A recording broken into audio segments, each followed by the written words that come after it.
Good morning, Sunday School scholars. This is Pastor Walter again, enjoying this rich and wonderful fellowship with you all on this Sunday morning. And we have a new character we're going to be talking about. His name is Jonah. Jonah is an Old Testament prophet, and we'll be in transition from our New Testament.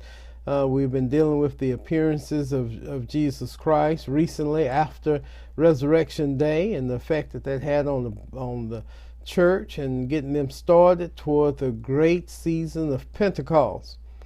And we have been examining the love of Jesus as a shepherd, his protective love, his providing love, his prevailing love, and the love that has been over us like a warm blanket. And now we're continuing that love theme, but with a new character. And this is the story of Jonah. Jonah's father actually was named Truth. And that indicates to us that he was brought up in a household where truth was prevailing. He was aware of what truth was and what falseness would be. So based upon that, we later find out that he received a call from God. So two things we know about Jonah. Jonah was brought up in a house where truth was important. And later on, he was aware of the voice and call of God. Now our story begins to unfold. As a prophet, he receives an assignment to go to Nineveh to speak in behalf of God. Nineveh is a city called a great city in the Bible of the Assyrians. This city is a natural enemy of the people of God. Therefore, Jonah did not want to go. He was reluctant, rebellious. He began to think in his mind whether I should go or not, and finally he came to the point where he refused to go. Now, God had a different opinion. When God tells us to do something, that's really what he wants us to do. But his love interceded. Now, Jonah did go, but he went in the wrong direction. He was going toward Tarsus, not toward Nineveh. He didn't get confused on his road map. He didn't input the wrong thing on his GPS. His GPS didn't malfunction. Remember, he's being rebellious and reluctant and refusing. And now he's running. He's running away from God. How many of us know when you run away from God, I don't care what kind of Nikes or tennis shoes you got on, you're not going to get very far.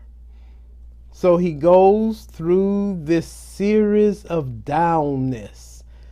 He went down from Jerusalem. He went down to the seashore. He went down in the boat. He went down in the water. He went down in the fish's belly. Notice I didn't say whale. The Bible says God prepared a big fish. The whale story sounds cute. Probably not accurate. God prepared a big fish, just custom built for Jonah and his rebelliousness. Well, the people on the boat noticed that something was going wrong.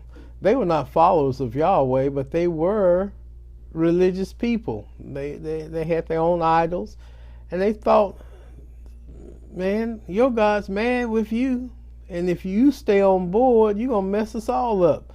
So over the side of the boat he goes, again headed downward, down into the water, then down into the fish's belly. Won't you be aware of this, that every step away from God is down. Anytime we make a decision to delay, to defer, to rebel, to be reluctant, to refuse, our steps away from God are downward. Now, the fish that God designed just for Jonah got sick and tired of Jonah's sinful self and redeposit him on the shore. Now, after that trip in the fish's belly, Jonah changed his mind. He had a repentant moment. changed his mind, changed his attitude, changed his thinking, and he moved toward Nineveh in the most expeditious manner and did the will of God. Now, I want those of us who are gathered here today to talk about how we have refused, rebelled, been reluctant, ran away from God when God's calling us. Share that together with your class this morning, and I want you to testify as to the consequences of disobedience and the consequences of refusing to do the will of God. Now, maybe some of us here today who are in that Jonah mode right now. We got one foot over the side of the boat. We are going down. Not necessarily for the last count. God's love and mercy is there as a life preserver, but if you keep going down, guess where you're going to end up? Out of fellowship with God. Now, I know you don't want that.